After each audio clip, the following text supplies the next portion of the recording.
So, what's the secret to a successful country? And I'm not just talking about being wealthy, but also happy, innovative, and sustainable. All that good stuff. Well, today we're digging into a fascinating idea from Professor Kazuhiko Kawasaki's analysis of Sweden. He suggests the secret might actually start in the classroom with the very youngest kids. All right, let's kick things off with a pretty bold claim. You've probably heard about Japan's lost decades, right? That long period of economic stagnation that started back in the 90s.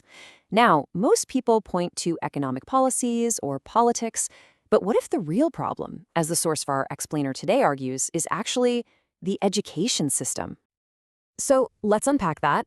First up, the problem. An education system that's basically stuck in a bygone era. And this isn't just a theory. You can see it right here in the numbers. Look at this. Japan's slice of the global economic pie, it went from nearly 18% in 1995 down to just 6.5% about 2 decades later. That's a huge drop. And that's the economic reality we're dealing with here. Okay, so here's where it gets really interesting. This slide lays out the core issue. See, Japan's post-war education system was a powerhouse for an industrial society. It was all about memorizing facts and finding that one single correct answer as fast as you could. Perfect for a factory-driven world, but we don't live in that world anymore, do we? We're in a knowledge society, and the skills you need now are the complete opposite. It's about finding the right questions to ask, fostering creativity, and realizing that complex problems often have lots of different valid solutions. It's a total mismatch. So, if that's the problem, what's the solution? Well, let's take a look at Sweden and their totally different take on things, what they call entrepreneurship education. And Sweden is such a fascinating example because they're not just winning in one area. They've managed to pull off this incredible balancing act. They have a super strong economy, but also amazing social welfare, and they're a world leader in sustainability. This isn't just dumb luck. It's all part of a very deliberate long-term strategy. Now, this is super important. When Sweden talks about entrepreneurship, they don't just mean starting a business. The real key is this idea of internal entrepreneurship. Think of it more like a mindset, right? It's about being creative, taking initiative, and solving problems no matter what your job is. You could be a CEO, a teacher, a nurse. It applies to everyone. And this mindset, it's not just about daydreaming cool ideas. It's about building up the courage to actually do something with them.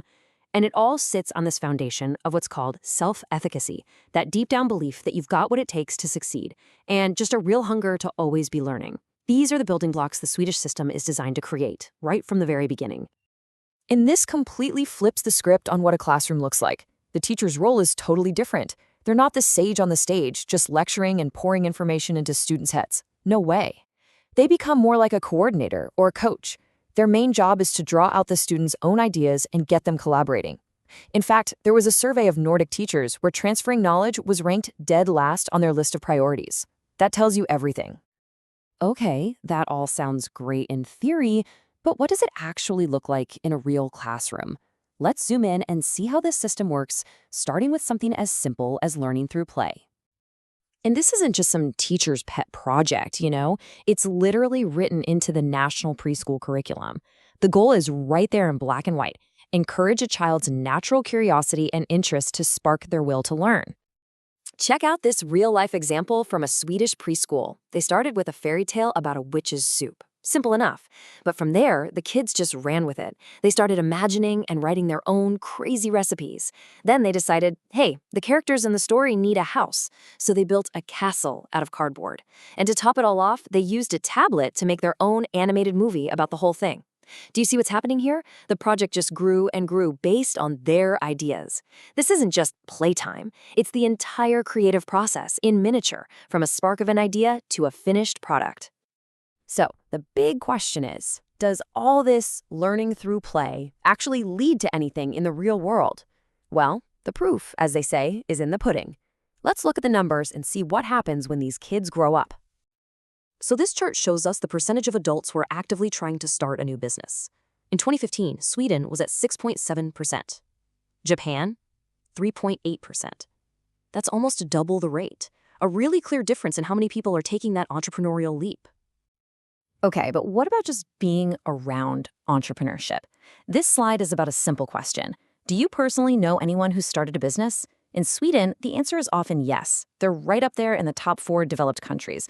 But in Japan, they're second from the bottom. Role models are a huge deal. And in Sweden, they're just everywhere. Okay, this next one, this is the one that really blows my mind. People were asked if they see good opportunities to start a business where they live. In Sweden, over 70% said yes. 70%. And in Japan, less than 8%. This is way more than just a difference in the economy. This is a fundamental, profound difference in mindset, in optimism, in how people see the world around them. So, what's the big takeaway here? What's really driving these massive differences? To get to the bottom of it, we need to dig a little deeper than just business stats. In a national survey, young people were asked a simple question: I am satisfied with myself. Look at this. In Sweden, more than 21% of young people agreed. In Japan, it was just 7.5%. This kind of suggests that what we're seeing isn't just about business skills. It's rooted in a much deeper sense of self-worth and confidence. And the source we're looking at today argues that this all circles back to that key psychological idea we mentioned earlier: self-efficacy. This is really the linchpin. It's the thing that connects Sweden's whole educational philosophy to these incredible real-world results. So what exactly is self-efficacy? It's pretty simple, actually. It's your belief in your own ability to get something done. It's that little voice inside your head that, when you're facing a challenge, says, yeah, I can handle this. It's not just about being confident in general. It's about believing you have the skills to tackle a specific task. And here's the most important thing to get about self-efficacy. You aren't just born with it. It's built. It's developed over time. According to the famous psychologist Albert Bandura, it's built in 2 main ways. First, by having your own successful experiences. Even small wins count. And second, by seeing people like you, your role models, succeed. Now, think about it for a second. That is exactly what the Witch's Soup Project is all about. It's what the entire Swedish education model is designed to do from day one. And that really leaves us with this final big question. The Swedish model is pretty clear proof that an education focused on building creativity, initiative, and that all-important self-efficacy can literally change a nation. So as the world keeps changing faster and faster, what kind of education do we really need to get the next generation ready for whatever's coming next?